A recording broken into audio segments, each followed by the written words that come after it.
Masih bersama saya Adini dan kembali kami sampaikan berita Padang hari ini.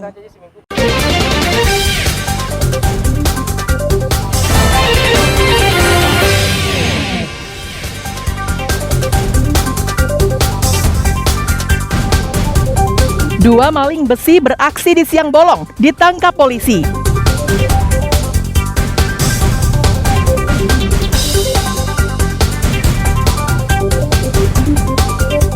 Seorang anggota DPRD Padang Pariaman diduga pelaku tabrak lari.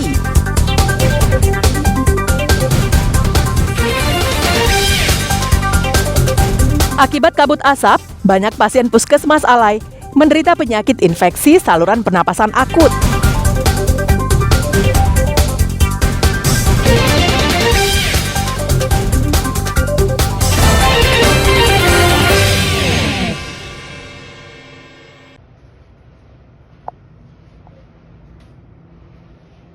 Nekat maling besi hotel di siang bolong pada Rabu siang. Dua pelaku berhasil diringkus tim Opsnal Polsek Padang Barat di dua lokasi di Kota Padang. Modusnya, kedua pelaku datang ke hotel yang sedang direnovasi dan dengan santai membawa dua buah steger dengan sepeda motor. Aksi mereka berdua ini terekam kamera pengintai yang terpasang di hotel tersebut. Pengelola hotel melaporkannya ke Mapolsek Padang Barat dan dalam waktu singkat, polisi berhasil meringkusnya. Hebatnya, aksi pencurian ini dilakukan pelaku berkali-kali, sehingga mereka berdua bisa mendapatkan 10 set steger dan 6 batang besi lainnya. Akibat pencurian ini, pengelola hotel mengalami kerugian hingga belasan juta rupiah. Dari hasil pemeriksaan, seorang di antara pelaku merupakan residivis kasus pencurian dan baru bebas sebulan yang lalu. Kita lihat CCTV, dari CCTV kita pelajari, kenali identitas, kita ketahui dua orang pelaku yang terekam CCTV. Kita cek, lakukan penggambaran. Setelah kita lakukan penggambaran, kita lakukan penangkapan terhadap kedua pelaku. Setelah dilakukan penangkapan, kedua pelaku mengakui telah melakukan pencurian, mengambil barang besi steger yang ada di Hotel Langkawi Basah. Atas perbuatannya, kedua pelaku terancam dijerat dengan pasal 363 KUHP tentang pencurian dengan pemberatan dengan ancaman hukuman 5 tahun penjara. Alfi melaporkan dari Padang.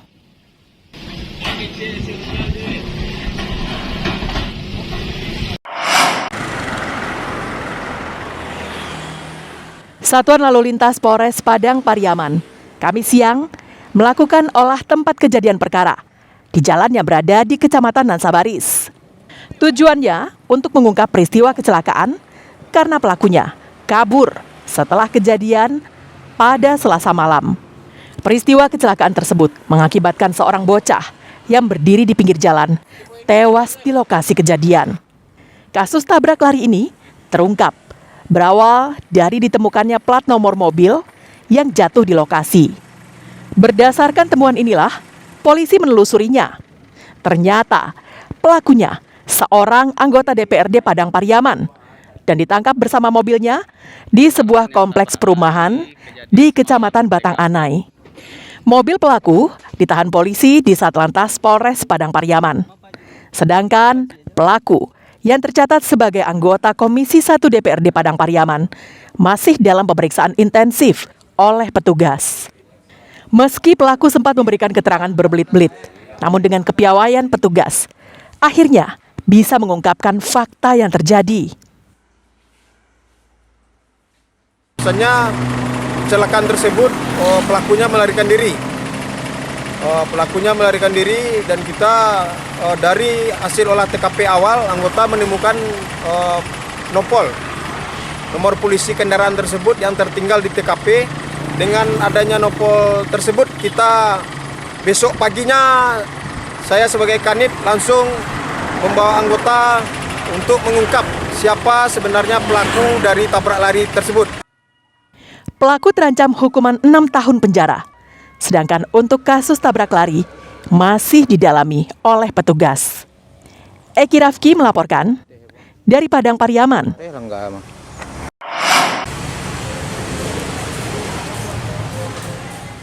Akibat kabut asap kiriman dari Dharmasraya dan provinsi tetangga yang melanda Kota Padang menyebabkan peningkatan pasien penyakit infeksi saluran pernapasan akut yang datang berobat ke Puskesmas Alai, pusat Kota Padang. Selama bulan September, sekitar 10 orang hingga 13 orang pasien yang datang berobat akibat penyakit infeksi saluran pernapasan akut di Puskesmas Alai ini. Dimas Yoga Ferdian, salah seorang pasien ISPA mengatakan, sejak 1 pekan lalu, dirinya mengalami dehidrasi, demam, sakit tenggorokan. Pria 20 tahun yang berstatus mahasiswa tersebut juga mengatakan, selain dirinya, beberapa teman satu kosnya pun juga mengalami gejala yang sama. Saya rasakan kurang lebih beberapa hari ini mungkin panas, batuk, sama flu. Sama tenggorokan terasa sakit juga. Seperti dehidrasi juga. Mungkin dampak kabut asap ini? Ya mungkin juga terpengaruh dengan kondisi cuaca di sekitar juga di Kota Padang ini, Pak. Adik sendiri kos? Iya, ngekos. Mungkin teman lain juga ada yang mengalami gejala yang sama? Ya untuk kalau teman lain juga ada beberapa juga yang mungkin kena ada.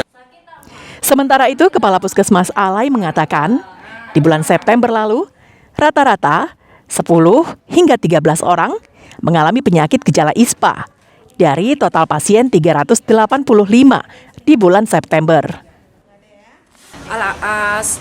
Dari kemarin kita udah sangat jauh meningkat. Agustus kemarin pasien kita 277, sekarang udah 385 di bulan September.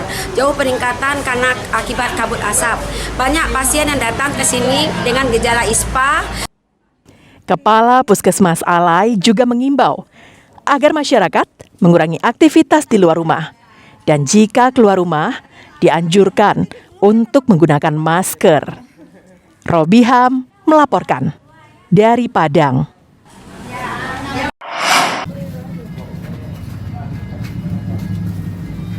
Seorang warga Bukit Tinggi tidak menyangka dirinya akan mengalami sakit setelah mengonsumsi beras yang diduga beras sintetis. Desi, 30 tahun, warga bypass Campago Ipuh, Kecamatan Mandiangin, Koto Selayan, menderita radang tenggorokan, meriang, dan sakit kepala tak lama setelah mengonsumsi beras tersebut. Beras tersebut dibeli di kawasan Pasar Banto Bukit Tinggi tanggal 11 September lalu. Beras tersebut terlihat berbeda dengan beras yang biasa.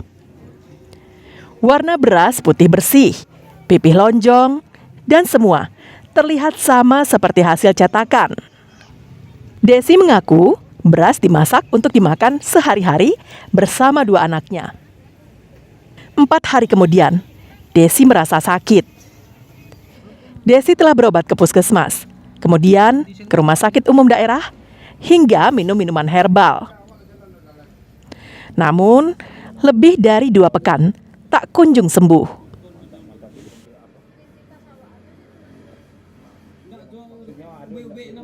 Angin tenggorokan tuh angin tuh. Aduh kepala sakit, meriang, angin dingin. Begonya hilang, malam tibo nggak lihat. Yang makan beras nih berapa orang? Udah tibo. Nah, terus yang ultrasound nih? Yang cuma sakit juga awak deh. Ya. Udah dibawa ke dokter nih? Udah bawa ke dokter lah, suntik lah di aku kan lagi makan obat, nggak cuma empan dong. Saat ini kondisi kesehatan Desi mulai membaik. Sedangkan sisa beras yang dikonsumsinya disita petugas untuk diuji di laboratorium khusus pangan. Namun anehnya, meski mengonsumsi beras tersebut sekeluarga, hanya Desi saja yang menderita sakit. Sedangkan suami dan anaknya tak menderita sakit sama sekali. Dina Amrina melaporkan dari Bukit Tinggi.